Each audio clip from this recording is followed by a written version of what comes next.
शरीर एक ऐसा है, साधन धाम मूछ कर द्वारा, पाइन जही परलोक सवारा। ये साधनों का धाम है, मोक्ष का द्वार है। मानव शरीर मिल गया है, छोटी बात नहीं है। हित अनहित पशु पक्षी जाना, मानुष तन गुण ज्ञान निधाना। अच्छा, मानव का शरीर जो ये है, तुलसी बाबा कहते हैं मानुष तन गुण ज्ञान निधाना।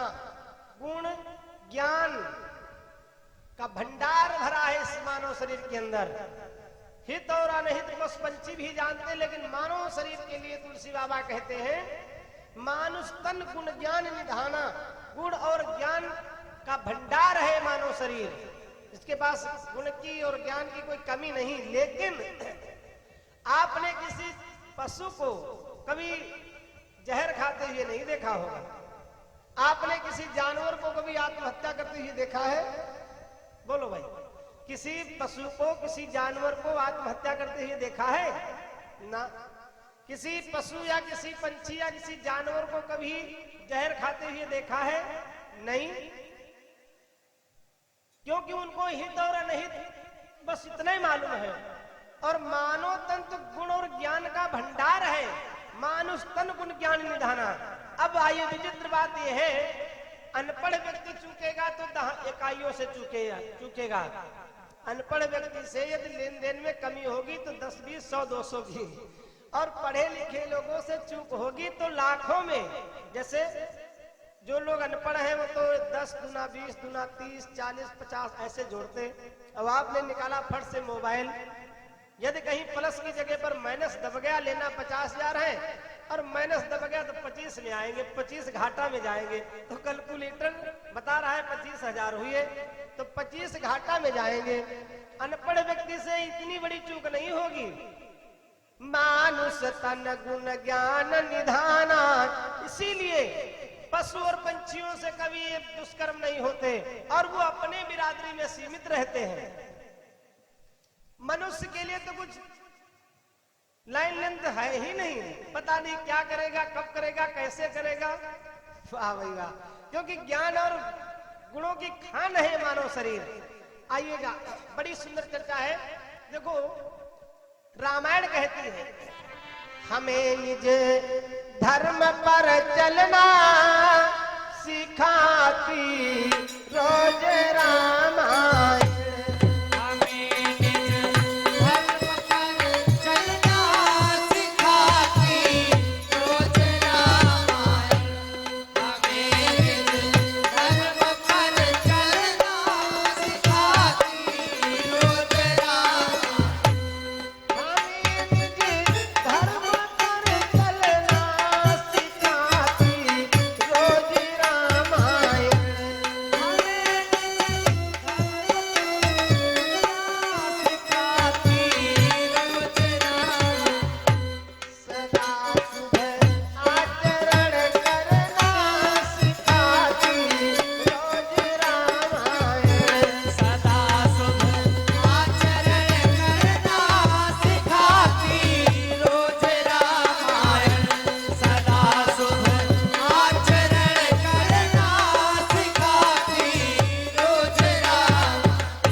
ऐसा कोई व्यक्ति है जो रामायण को ना मानता हो?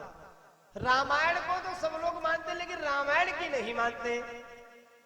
ऐसा कोई व्यक्ति यहाँ नहीं बैठा जो माता पिता को न मानता हो, लेकिन माता पिता को मानते हैं, माता पिता की नहीं मानते।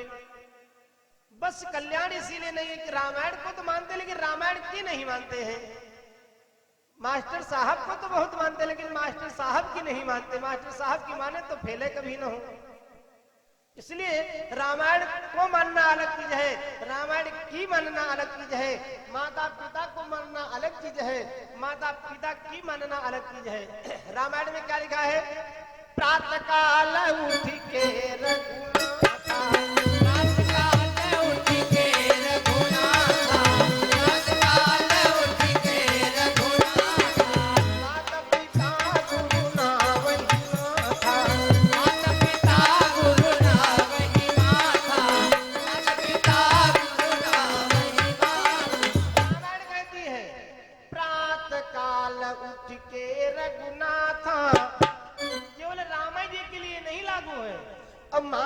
पिता गुरु ना वही माता। जितने लोग यहाँ बैठे सबका कर्तव्य है, सबका फर्ज है। और क्या कहती है रामायण, जननी समजान पर नारी, जननी समजान पर नारी,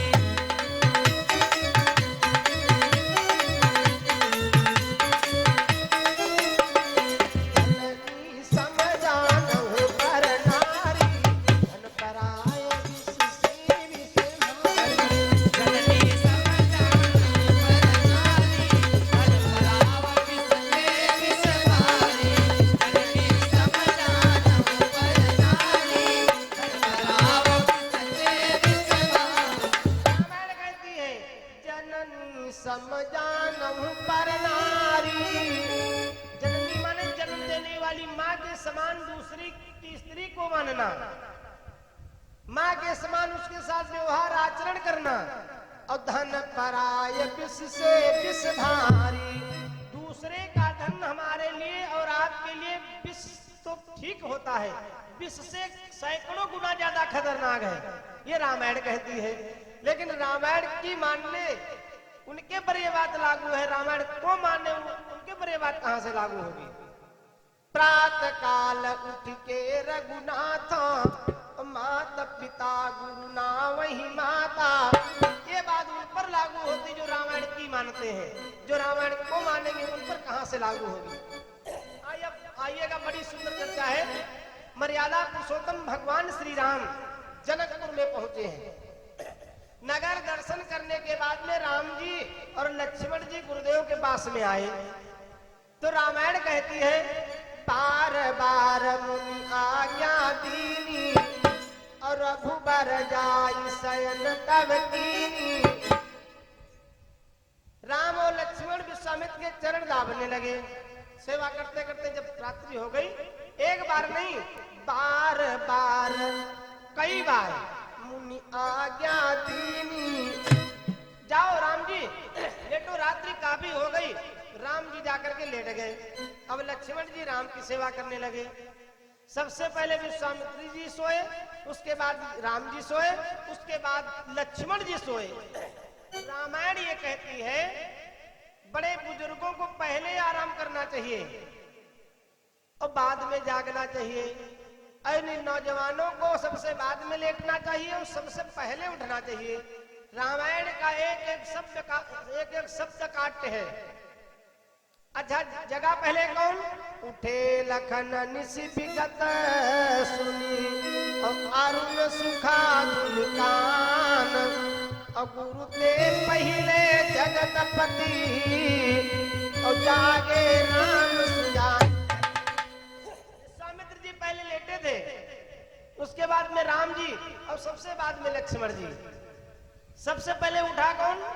मुर्गे ने जब आवाज लगाई ब्रह्ममुहूर्त का समय हो गया तो सबसे पहले लक्ष्मण जी उठे, उसके बाद राम जी उठे, उसके बाद गुरुदेव जी उठे। सारी व्यवस्था जब मेंटेन हो गई, फिट हो गई, उसके बाद गुरु जी उठे। आजकल उसके बिल्कुल ठीक विपरीत हो रहा है। खैर माता पिता तो 9-10 बजे लेट जाते, इन नौजवानों को मोबाइल से फुर्सत नहीं, 2 बजे तक मोबाइल चलाते, 10 बजे तक दिन में सोते। रामायण के ठीक विपरीत हो रहा तो परेशानियां तो आएंगी। देखो संस्कारों में, खान पान में, बोली भाषा में, सब में परिवर्तन हो गया। शिष्टाचार में तो परेशानियां तो आएंगी ही। अब खान पान में कैसे खाना चाहिए, क्या खाना चाहिए, किस दिन क्या भोजन बने घर में, इन नौजवान बहनों को ये तो मालूम नहीं है। और बूढ़ी अम्मा की बात इनको मानना नहीं है। इनको ये पकौड़े बनाना तो गूगल पर सर्च कर लिए पकौड़े में कौन कौन मसाला पड़ता है, फट से गूगल ने बता दिया ये पड़ रहा है। अब बताइए, गूगल से सीखोगे तो फिर काम नहीं चलेगा, परेशानियां आएंगी। देखो रामायण कहती है, हमारे पुराण कहते हैं भोजन जब कीजिए तो भोजन को सम्मान के साथ में पाइए। चप्पल पहने भोजन नीचे रखा है और अपना ऊपर बैठे। अब अन्नपूर्णा माँ है, उनका तो सम्मान करना चाहिए, क्योंकि कलयुग में अन्न में ही प्राणों का वास है। भोजन की थाल नीचे रखी और अपना बैठे ऊपर भोजन पा रहे, बताओ कैसे कल्याण होगा। घरों में दाल बनती उसमें कभी हल्दी नहीं डालती है लोग, जबकि बिना हल्दी के दाल को पाना दोष लगता है। घरों में खिचड़ी बनती, तहाड़ी बनती, कभी हल्दी नहीं डालती है लोग। बिना हल्दी के तहाड़ी और खिचड़ी खाना दोष है। अब बड़ी बुजुर्गों की तो ये मानेंगे नहीं, जो बड़े बुजुर्गों की ये नहीं मानेंगे, आप नहीं मानेंगे तो कैसे कल्याण होगा। चप्पल जूता निकाल करके भोजन पाइए, सम्मान दीजिए अन्न को, कल्याण ही होगा। बड़े बुजुर्गों की बात को सुनिए, मानिए। यहाँ तो विचित्र बात यह है, जानते भी नहीं और मानते भी नहीं। जानो, जानते हो तो कोई बात नहीं, न जानते हो तो मानो, न मानो तो जानने की कोशिश करो। आइए, रामायण कहती सबसे पहले लक्ष्मण जी उठे, उसके बाद राम जी उठे, उसके बाद विश्वामित्र जी उठे। रामायण में दो नगर हैं, एक है देहनगर और दूसरा है विदेह नगर। देहनगर कौन है, विदेह नगर कौन है? विदेह नगर है जनकपुर और देह नगर है लंका। दोनों के मार्ग अलग अलग है। जनकपुर ज्ञान की भूमि पर है और लंका अहंकार की भूमि पर बसा है। विद्वानों की तीन नगरियां हैं, जनकपुर, काशी और नैमिषारण्य धाम। विद्वान तीन ही जगह जन्म लेते हैं, नैमिषारण्य धाम, काशी और नंबर 3 जनकपुर। जनकपुर ज्ञान की भूमि पर है, अयोध्या धर्म की भूमि पर है, लंका अहंकार की भूमि पर है, चित्रकूट प्रेम की भूमि पर है। लेकिन सबसे खूबसूरती तुलसी बाबा ने जनकपुर के विषय में लिखा है। सुबह हुई, लोग उठे, स्नान किए, स्नान करने के बाद में अब हर मनुष्य का कर्तव्य है, यदि तुम्हारे पास में धूप बत्ती अगरबत्ती लेने के पैसे नहीं है तो स्नान कीजिए, सूर्य भगवान को एक लोटा जल दे दीजिए, तुलसी माँ को एक लोटा जल चढ़ा दीजिए, अब भोले बाबा के नाम से एक लोटा जल अर्पण कर दीजिए। कोई पैसा वैसा नहीं खर्च होते, 3 लोटा जल भर करके आपको अर्पण करना है। तुलसी जी को जल अर्पण करेंगे, घर में लक्ष्मी जी आएंगी, क्योंकि तुलसी जी लक्ष्मी का अवतार है, स्वरूप है।